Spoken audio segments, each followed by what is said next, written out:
today just talk about the overview of what we expect to accomplish this semester. We're going to be studying algorithms. Right. So very interesting topic. What is an algorithm? Step-by-step process to solve a problem in like an efficient way.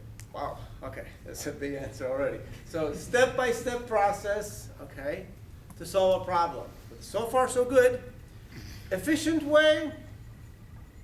Not necessarily. Algorithms can be more efficient or less efficient. That's part of the deal. But certainly, it's a step-by-step process. So similar to what? What else is a step-by-step process that we use every day? Okay, but something outside of computers. Something outside of computers. Habits. Huh? Habits. Habits, cooking. Right? We cook. What do we call an algorithm for cooking? Recipe. If you follow the recipe step by step, exactly the same, what do you expect? You expect the same result. You expect to solve the problem. Okay? If you're going to make samosas, then you follow step by step how to make a samosa, how to make the stuffing, how to deep fry it or bake it, and every time you do the same thing, it comes out the same. If it's not the same, that means there's something different. Maybe oven or the temperature was too high, maybe the oil was too cold, maybe the peas were sour. So something may be a problem, but if everything is the same, you expect the same result. And so we will call this the problem of solving the samosa. And the samosa problem is solved the same every single time. I'm thinking of it because my son was just making samosas. He learned from his friend how to make samosas, so we were doing it. But, so recipe is a kind of an algorithm. But algorithms, so what are the properties? Number one, they are step-by-step.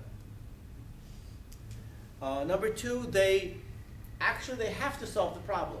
If the algorithm sometimes solves the problem, but sometimes not so much, then it's not an algorithm. Okay, so it must solve the problem. And there's one last step. That makes it an algorithm. It should finish. Say it? It should finish the task. Well, it should finish. That's a reasonable thing to say, but that's actually very true.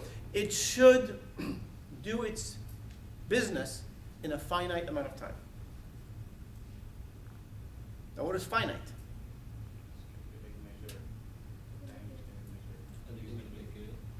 The best way to define finite is to say what it's not. What's finite not? It's not infinite. So that means when something is infinite, what does it mean? There's no end to it, right? So if something will take an infinite amount of time, it will never finish. But an algorithm has to finish in finite time. The question is, what if the algorithm finishes in, let's say, 1 billion centuries? Is that finite time? Why? It has the time is not the So time can be, we may not be able to wait for it to finish. We cannot wait 100 billion years for an algorithm to finish, but if it finishes in that time, it's still an algorithm. Just maybe there's a problem with it, and what's the problem? The efficiency of the algorithm is not so good. It's going to solve the problem, but it's not feasible for us to wait that long. So we'll look at one example of an algorithm that might be that complicated. So why is it important to study algorithms anyway? What does it give us? I mean, haven't all the great algorithms already been discovered? What do you think? The answer is no, of course not. We always need to write new programs to deal with new problems to solve in efficient ways. And of course, algorithms don't have to be efficient, but we want them to be efficient. If algorithms are not efficient, if we have algorithm A, which is not efficient, algorithm B is much more efficient, we're going to tend to use B. Why should we use A? So we find the best we can, we use that particular version of the algorithm that we can, and we go with it. But sometimes somebody asks us to solve a problem, and we come up with a very inefficient algorithm. Very bad algorithm. Still an algorithm, step by step, solves the problem, finite time, but it's very bad. Why is it bad? Probably due to, it's what? It's more, Yeah, it could be too big, or it could be inefficient. So that's not a good algorithm. But what if we can't come up with a better algorithm? And we're thinking, and we're thinking, and we're thinking, and we can't sleep at night. And we're thinking about this algorithm, and we cannot come up with a better algorithm. What if we knew that no human has ever come up with a better algorithm? That would make us easier to sleep at night. Because then we know we didn't fail. We didn't fail to create a better algorithm. Nobody has succeeded in creating this algorithm. So there are classes of algorithms. There are classes of algorithms that we should be aware of, types of algorithms. Of course, when we're talking about algorithms, we're often talking about their efficiency. But what does efficiency really mean? How do you measure efficiency? Time and space. Time and space, those are good measurements. Okay, time, how do we measure time? We look at our watch, our smart watch, our dumb watch, our wall clock, second hand. We can measure it by measuring time. But we're not going to be really measuring time in this class. This is not an experimental class. We're more a theoretical class. We could prove it experimentally, but we're more interested in the principles of algorithms. So rather than talking about the efficiency and performance is always measured in terms of space and time, we're going to be talking about complexity of the algorithm. So as an algorithm becomes much more complex, what does that mean? What do complex algorithms do?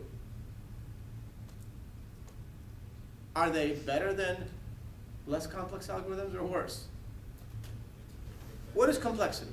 I guess that's what I'm asking. Takes more time to compute. So we have a connection or a correlation with, as complexity is going up, what else is going up? The The time is proportionally going to go up.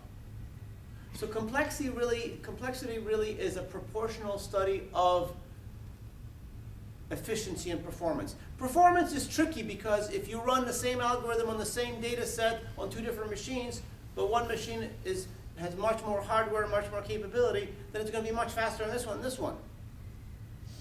So they're both the same, but we're getting different results. So it's not a fair comparison. Because if what if I have one algorithm and then the second algorithm? The first algorithm runs on a poorer machine. The second algorithm works on a much better machine. I compare them, and this one comes out ahead. So is that the better algorithm? It's not a fair comparison. It wasn't fair because I gave it a good structure, a good machine to work on it, and this one I gave a poor one. What if I switch them? Now this one's better. Well, so which algorithm? I don't know. So rather than study performance by, on particular test beds or particular architectures, particular computers, we want to look at the mathematical, theoretical study of algorithms and their so-called complexity. So the complexity is a proportionality comparison. For example, few algorithms, so we might say, well, we want to have algorithms that are efficient, but more than that, I think the most important thing is we want to have algorithms that are feasible.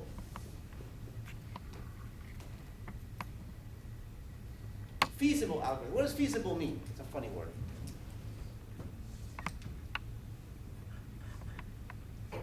What does feasible mean? it can be seen in I mean, you're in the right direction, but not exactly. It's a funny word. It's not an exact word, feasible. Have you ever heard somebody say, that's not feasible? Okay, we've heard that. Very rarely do we find somebody, that's feasible. Possible. People say I can do it. But if they can't do it, say it's not feasible. That means they don't have to take it personally, like I can't do it. I can still do it, but it's not feasible. So when something is not feasible, what does it mean? It's not complete. Let's go on extending. It's not worth doing. It's not feasible.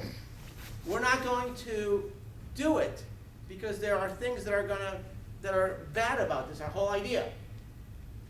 So the idea of something being not feasible is clear. It's something that's not worth pursuing. But feasible algorithms are algorithms that we like and that will work for large problems. Remember, we're really interested only on working on large problems. Very few of us will spend a lot of time trying to find out the most efficient way to sort 4 numbers. Let's see, I'll take the smallest number first, put it into slot 1. I'll take the largest number. I can see it's the largest because it's only 4 of them. And I put that up here, and then these 2 are here. Done. That's my algorithm. Nobody cares about this algorithm. That's 4 items. We don't really need an algorithm for that because we can be as inefficient. Our complexity can be through the roof high. We can still sort these 4 elements. It's going to take a blink of a nanosecond, no matter how bad we are. We're more interested in sorting 1,000 elements or maybe even 1,000,000 elements. I have 1,000,000 elements and I want to sort it. Well, let's see, I'm going to find the smallest one. Okay, I'll get back to you on that. No. Now we want efficiency. Now we want to solve that problem as quickly as possible because the size is big. All algorithms really are based on the size. And algorithms essentially are a set of instructions that repeat over and over again. That's really what an algorithm is. So algorithms are always implemented either as loops, and we call those iterative algorithms, like a for loop, or they're implemented recursively, and those are called recursive algorithms. And how many people know what recursion is? Not so much. Okay, that's all right. That's what I want to know. So a few do, most don't. That's okay. But we'll cover all that information. The bottom line is recursion is a form of repeating something over and over again. Iteration is a way of simply repeating it directly, and recursion is a way of repeating it indirectly. But they both do repetitions. And all algorithms do repetitions. If algorithms didn't do repetitions, then even if your algorithm had 1,000 lines, we could still execute it in a few nanoseconds. So nobody cares if it's efficient or not. So linear code from A to Z, we don't care. That's not an algorithm. I mean, it is an algorithm, but we're talking about solving large problems. If you can just go through 16 instructions all the time and get the answer, then it's not very complicated. We can't improve that very much. But if we have to solve a problem for an input of size 1,000, input size 1,000,000, that's a problem. Because what happens is the time of the algorithm relative to its size becomes sort of disconnected from a linear proportion. For example, let's say we have a graph, and this graph looks something like this. So this axis is n. This is going to be the size of the problem. And this axis, t of n, is going to be the proportional, or the number of instructions, if you will, for that problem. So it's showing us that if the if the input size of this problem is this big, we'll call it A, then the proportional number of instructions is going to be here, and this is going to be T of A, right? And if we increase the size of our problem to B, then our number of instructions will also increase to this many, and we'll call this T of B. Notice that this, what kind of a graph is this anyway? It's linear. It's a line. That's a very important thing to notice. It actually means something that it's a line. Notice that this line continues to infinity as n is getting bigger and bigger and bigger. The line continues going up. Therefore, the complexity, the proportional instruction count, is also increasing. But the line also goes through as x's go to negative infinity. It's just that as computer scientists, we don't care about that part of the line. We don't care anything to the left of 0. Why? Because algorithms operate on data sets, and data sets are non-negative. The smallest data set I can have is 0. Done.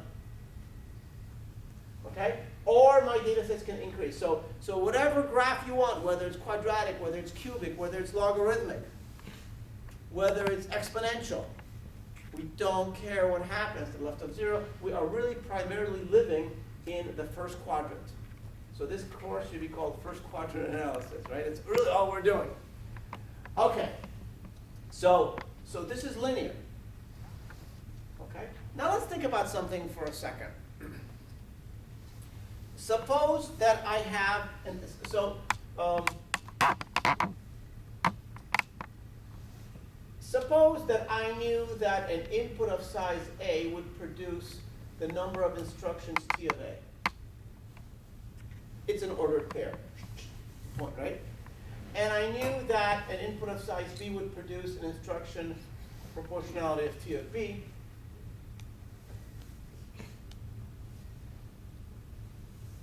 And so now I have the problem is increasing, it's going to be C. If I knew exactly what these were, could I then find out what C is going to produce in terms of instruction count? Yes, I can. How come? you can calculate the slope. Okay, because really, it's really a matter of slope. So we have the equation of a line, and the equation of a line generally looks like this. Y is equal to mx plus b. C Whatever it is. plus b. Whatever. That doesn't really matter, okay? Actually, I'll tell you, it doesn't matter. You guys are very adamant. I don't know if you were saying C or Z. I'm saying B. That's the way we learn in America. But B is called the y-intercept, right? And so plus B. But I don't even care if it's called B, C, or Z. We're going to eliminate it. And the reason we're eliminating it, for most cases, an algorithm operating on input of size n will have y, or t of n. You want to call this n? You can call this n. But then we have mn, looks very funny. I can't make up my mind. We'll call it x. So mx plus b, but that's all going to be 0. And for instance, when x or n is 0, typically our complexity is 0. Because when there's nothing to do, I'm done. Do it, I'm done. You're done as soon as you start, you're done. Because there's nothing to do. So therefore, the slope intercept, so that means when x is 0, y should be 0. Therefore, b must be 0. So many of our lines, our algorithm, of course, that's not exactly true, but kind of, sort of, close enough. We could have another one here, and I'm trying to make this look straight. What type of algorithm is that? I don't know. Let's see if I can do a better one. I don't know if you know this, but it's very difficult to draw on the board, big pictures. Little pictures are easy. Big pictures really hard to connect points. Okay, so what type of an algorithm has this kind of complexity? Give me this one you said was linear. How about this one? Same thing. Also looks linear, but has a higher slope. All right, now let's think about something here. Suppose I have a computer. We're going to call it the computer. And the computer is going to be solving a problem. And the problem is size 10,000. I start the computer, go. And when the computer stops, I measure the time. I'm not going to tell you what the time is, because it doesn't matter, but I'm going to call it t. So what I'm saying is I am going to solve a problem of size, let's say n. 10,000 is n, 100,000, whatever you want. So a problem of size n, and the amount of time it's going to take is t. Are you with me? So size n problem, solve the time t. Now what I'm going to do is I am going to take a problem of size 2n.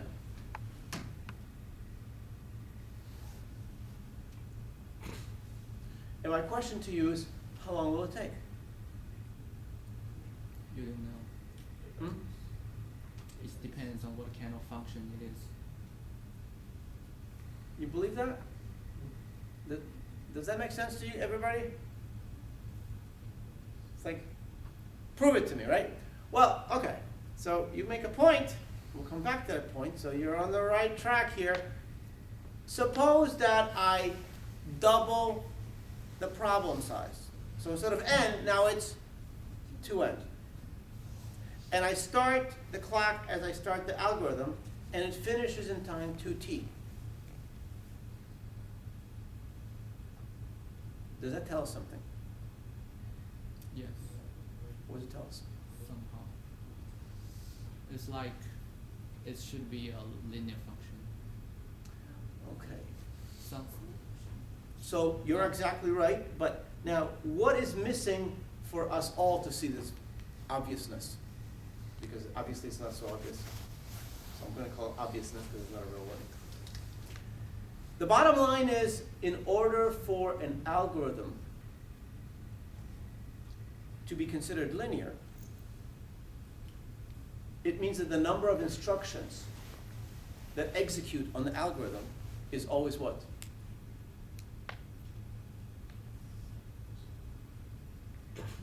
n t times. Is always, here's a very important word that starts with the letter P, proportional to the data size.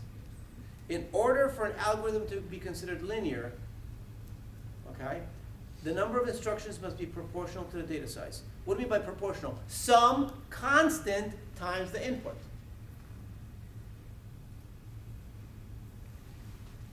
So for example, now these scales might be different, right? So for example, if this is 1,000, and this is over here, is 4,000.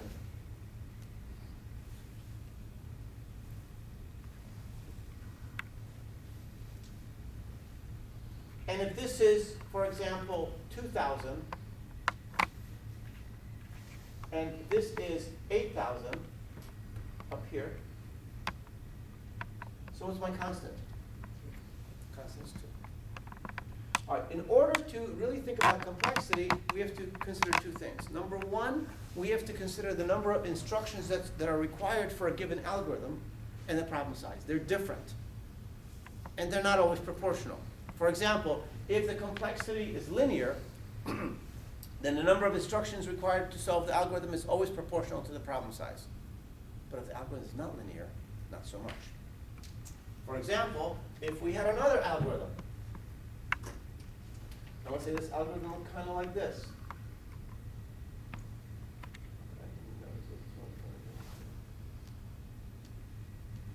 Does that look linear to you? No. So when we have A, when input is A, we actually execute fewer than 4,000 instructions. When it's 2,000, looks like we execute slightly more than 8,000. But as we go to the right, you can see, as we go to the right, what's going to happen here is the instruction count is going to grow much, much, much more quickly than either of these, even here. In fact, these are important points. These are important points, and I'll call it, just call these points P1. No, can't even write. Very good. Let's call this P1, let's call this P2. What's interesting about P1, so if we call this algorithm 1, I know you can't read any of this. I think my markers are still on break. So this is P1, this is P2, this is A1, this is A2, and actually let's call this A2, and we'll call this algorithm 3. So the interesting here is we can say that the most efficient of these algorithms is what? Most efficient, meaning least instruction count. So the question is, you might not be able to know how to answer my question. So, well, what do you mean? When is it most efficient? Well, it's most efficient when the value, T of n, is the smallest, but you can see it changes. Early on, it appears that this algorithm 3 is doing the best. But very shortly, after about 12, 13, 1400, it's rising rapidly and becoming the worst. But actually, up to P1, it's the best. So that's interesting observation. So that means if I'm actually running these three algorithms and my data sets are always this or smaller, this might not be a bad way to go. However, what happens between point 1 and point 2? What happens here is that algorithm 1 becomes the best. Algorithm 3 becomes the second best in between these 2 points. And 2 is still the worst. But at point 2, algorithms now, when the data size is beyond P2, if you bring P2 here, beyond that, from that point on, A1 will always be the most efficient, A2 will be the second most efficient, and A3 will be the worst of them all. So when we talk about complexity, complexity always deals with the big N, the big input. So we're always talking about, we're thinking of these functions as N goes to infinity. Because after all, as N becomes larger and larger and larger, that's the only thing that interests us because we want to solve big problems. We don't want to know what happens on small problems. From the standpoint of algorithmic analysis, we always think about the big N. If you are working in a production environment, you are really operating in the reality of the size. You might say, well, it's going to take so long. You know, I'm always operating on data size 1,000. Well, use this. Use this one. This is going to be better for you. Okay? So, but when we're talking about complexity, we're really talking about what happens as the problem increases without bound and goes to infinity, and what happens to these curves. And so then, at that point, if we're talking about that type of increase, we're talking about the limits as the functions go to infinity, and we're talking about the relative growth rate of functions. For example, one function might go to infinity. Actually, all algorithms, if you think about it, probably go to infinity as N goes to infinity. I don't really know too many algorithms that execute fewer instructions and go to 0 as N becomes infinitely large. All algorithms are growing in terms of the number of instructions that they're executing as N is increasing. So all algorithms go to infinity with N. But some of them go to infinity more quickly than others. And the rate of those changes is what's important to us. When an algorithm goes most quickly to it, for example, if you look at these two, if you look at algorithm 1 and algorithm 2, which one goes more quickly to infinity? 2. No. And the answer is not 1 either. They go to infinity proportionally. So their growth rates are proportional. Neither growth rate is faster than another because they only vary by a constant. But algorithm 3 has a faster growth rate than either 1 or 2. And that's significant for us. Imagine this situation. I have an algorithm. So let's go back to our linear algorithm situation. So let's think about two things: size of the problem, number of instructions, and the time to do it. So if the number of instructions, for example, let's just make up a number. So we'll say we're going to operate on a problem of size 100,000. And we're going to solve it in time t. And the complexity of the algorithm is linear with a constant coefficient of 3. So if my size is 100,000, then how many instructions do I expect to execute? 300,000. So when I double the problem size, how many instructions do I expect to execute? 600. So therefore, relative to time t, when I double the problem size, how long will it take to solve the problem of double size? 2t. 2t. All right, now suppose I have another problem. So now forget about this first one, I have a new algorithm. And this algorithm is solving a problem of size, let's just say, for the sake of argument, of size 64. So n is 64. It takes t amount of time. And now what I'm going to do is I am going to, actually, if you forgive me, let me take it back one more step. Let's go back to our linear algorithm. So I have my algorithm of size 1,000 with a coefficient of, what did I say, 3 or 4? 3. So it requires really 30,000 instructions for 10,000 input. And I can solve it in time t. Now I get a computer that runs twice as fast. What does that really mean? If a computer is running twice as quickly, all that means is not executing the algorithm twice as fast, it's executing twice as many instructions in the same time t. So therefore, in the same time t that it executed 30,000 instructions, is executing 60,000 instructions. And so what we had here, we had the instruction count, the problem size n, and the number of instructions. And this is original computer, computer number 1. The n was, I said, what, 10,000? Number of instructions when a constant is 3 is equal to 30,000. Now I have computer number 2, which is 2 times faster, right? And the time we said here is t. So the second computer is 2 times faster, so therefore it means in the same time t, it will execute 60,000 instructions. And it's going to be in time t. And now the question is, what is the function that goes from this to this? So n times what is number of instructions? 3. So therefore, this is times 3 takes you to 30,000. And how do you go from 30,000 back to 10,000? Divide by inverse function. So therefore, if I divide by 3, so if I divide this by 3, I get? Okay, so you can see that it's very simple. So basically, what that happens in time t. So if I say, how fast can I solve this problem? This problem on this one. So I would go here. 30. This would be 30,000. Instructions are necessary for this problem. So n is 10,000. And on computer number 2, how long would that take?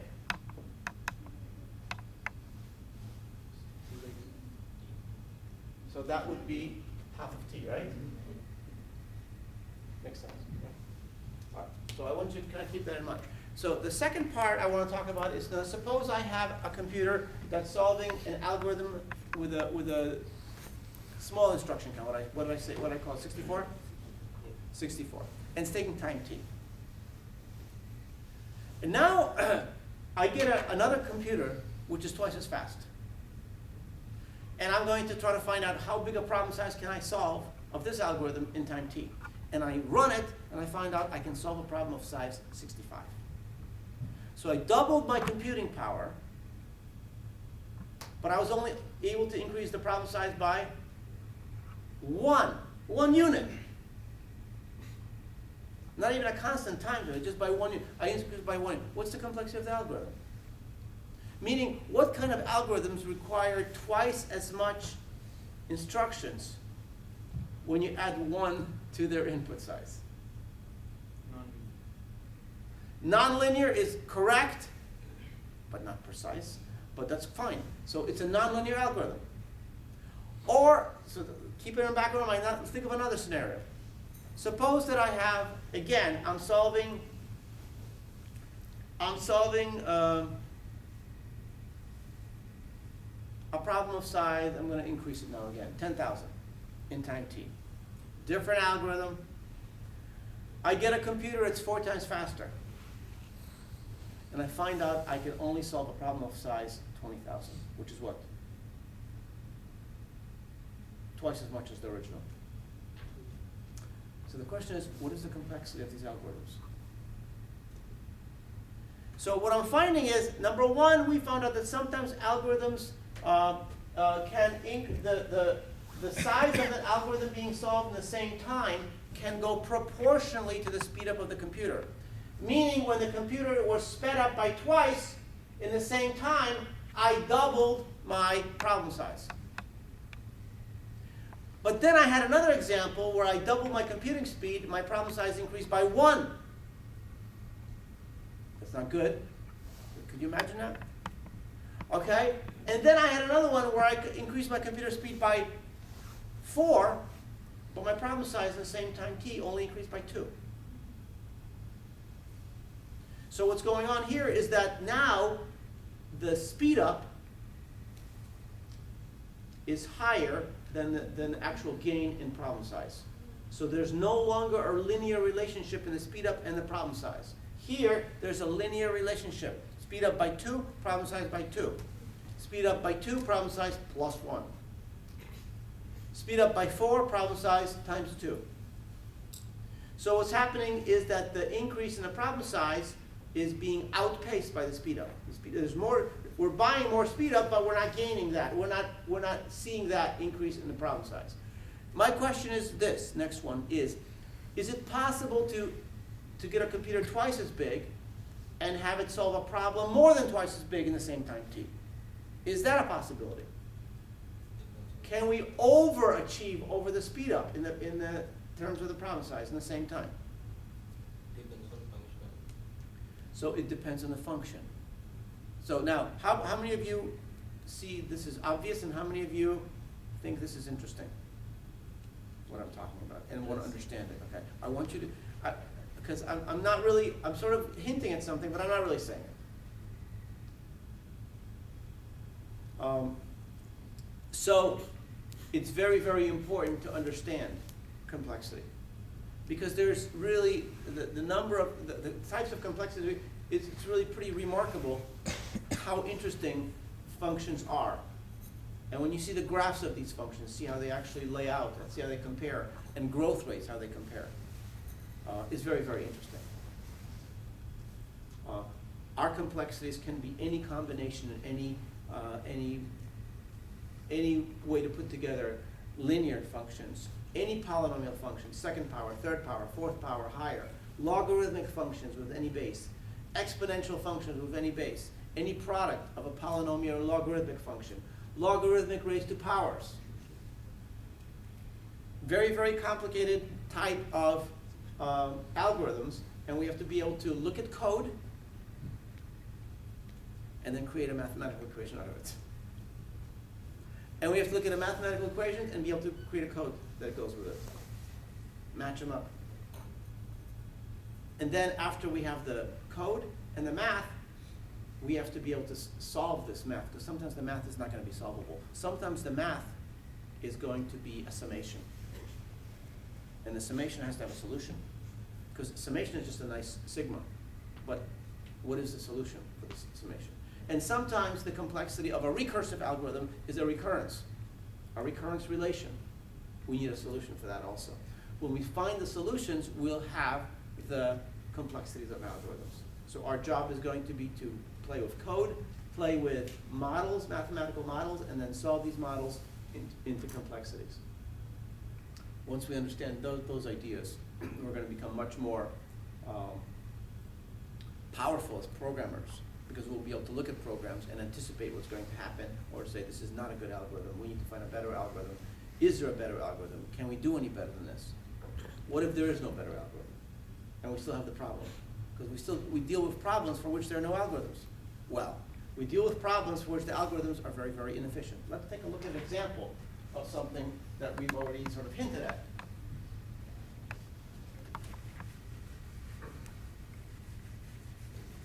So, this is a famous puzzle. Does it look like something you might have seen before? Towers of Hanoi. Okay, all right, very nice, very nice. And so, the most simple idea is this. So you have, we call these things pegs, and we call these things disks. So we have peg A, peg B, peg C. And the job of this Towers of Hanoi is to move this peg from A to C. So of course we need just to lift it, put it here, one move. Thank you very much. How efficient is that? Awesome. How many moves did it take me? One. What's the problem size? One. So you might think, hey, this is this linear? Or is this constant complexity? What's constant complexity? We didn't talk about that one yet. What's constant? We talked about linear, we talked about all kinds of complexities. What's constant complexity? Constant complexity means that no matter what the problem size is, the number of instructions is the same.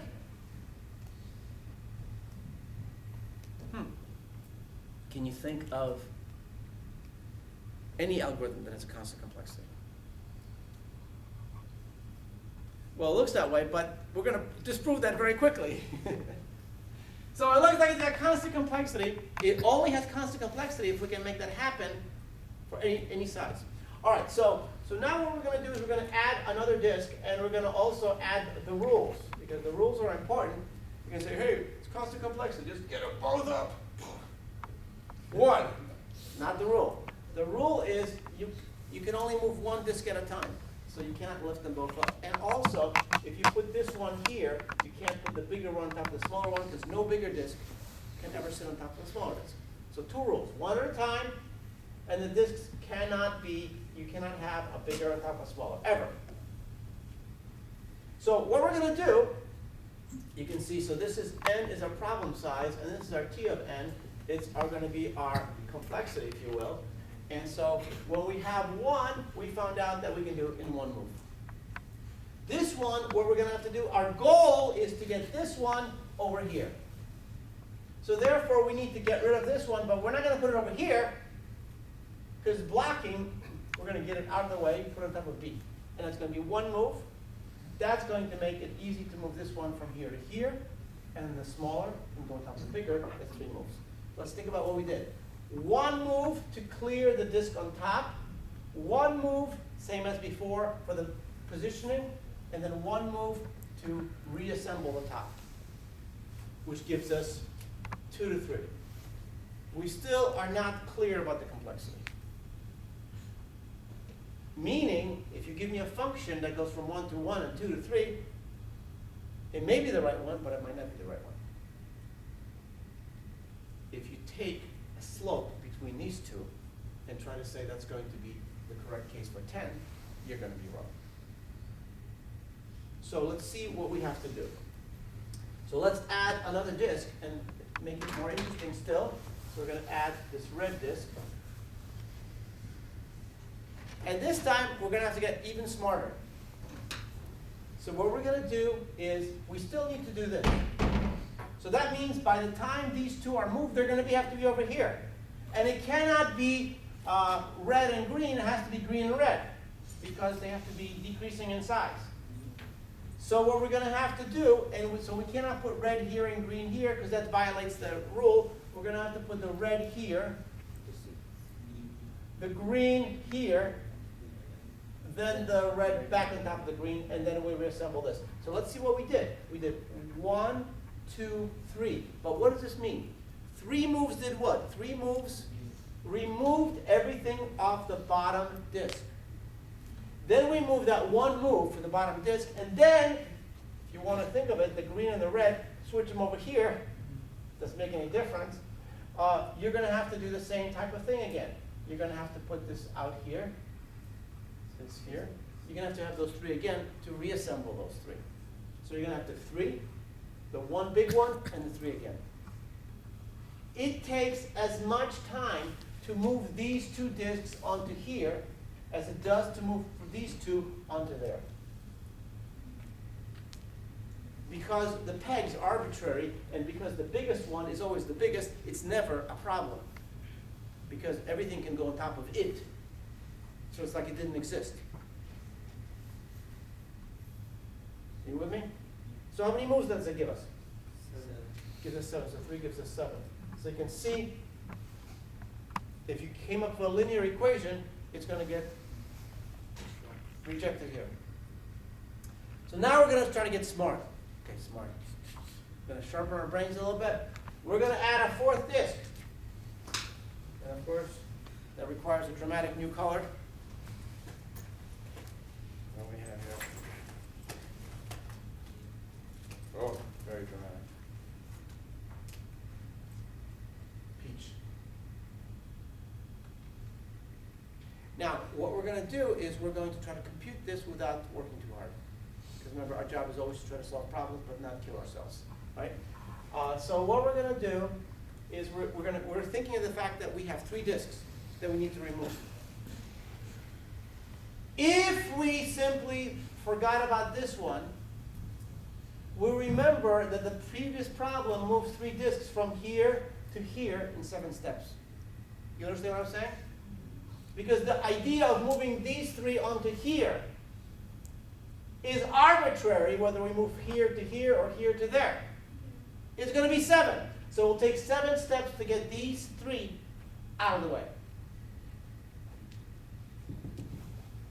It'll take 1 to move this into location, and then 7 more to move those, reassemble those 3. So it's going to be 7 plus 1 plus 7.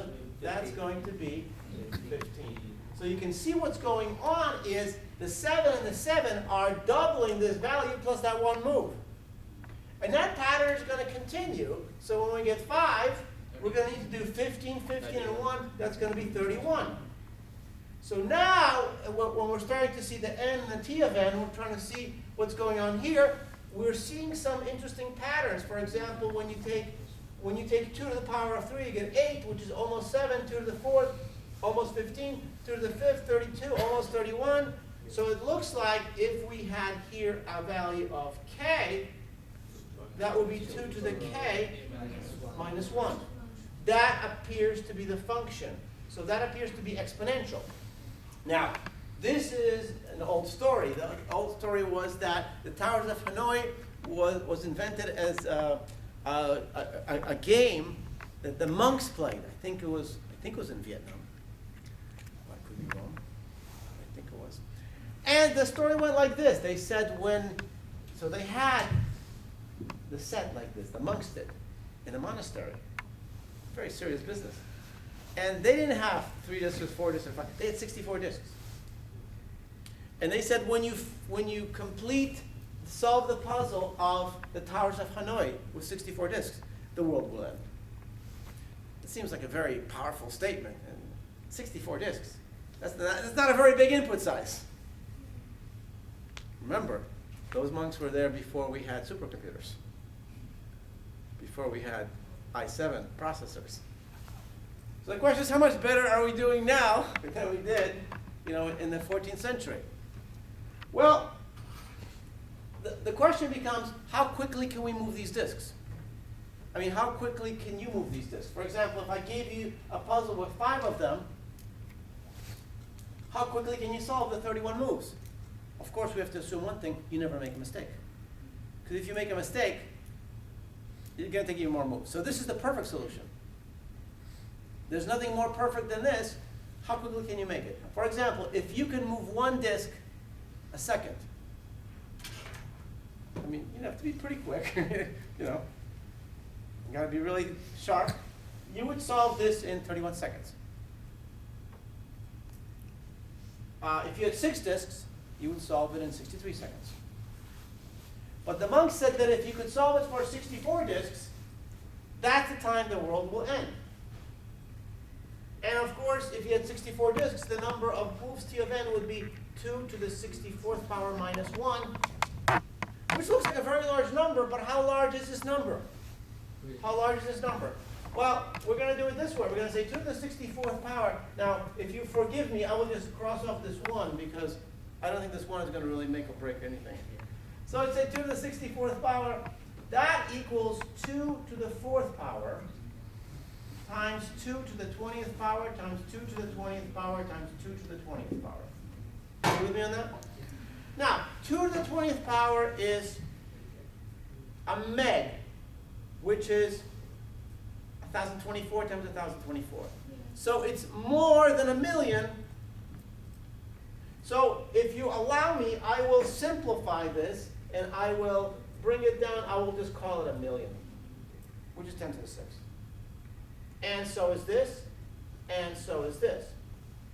So when you multiply these out, this is going to be 2 to the power of 18, and this is 16. So 16 times 2 to the power, 10 to the power of 18. So if you forgive me, I'll bring my calculating device here, and we'll just play a little game to see what we come up with, just to see how quickly we can do it. So I will take, clear here, and I will take 2 to the power, not 2, somebody said 2, I listened to them, 10 to the power of 18. Don't do this ahead of me. And we'll multiply by 16, right? Okay, so I get 6 times 10 to the power of 19? 18. No. Because this is more than 10. I have 6 times 10 to the power of 10 to the 19. It's more than 16 zillion. Okay, let's not get zillionish here. Okay, so what we're gonna do is we're gonna say, okay, now so this number which is 6 times 10 to the 19th, 6 times 10 to the 19th represents what?